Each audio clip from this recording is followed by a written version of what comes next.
সবার মুখে ফুটবল, বুকের ভেতর মনোবল, চোখ সবার টিভির পর্দায়, বন্ধুদের কি হয়ে যায়, একই চিন্তা সবার মাথায়, কার দল যেন গোল না খায়, বল যাবে এবার জালে, গোল হবেই হয়ে যাবে, কৃষক শ্রমিক মেতেছে আজ বিশ্বকাপ উৎসবে।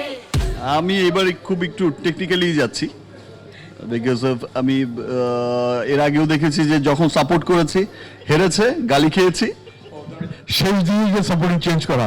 শেষ দিকে গিয়ে বাস খেলাটা শুরু হোক, তারপর গিয়ে ডিসাইড করব যে কাকে সাপোর্ট করব। কৃষক শ্রমিক মেতেছে আজ বিশ্বকাপ উৎসবে।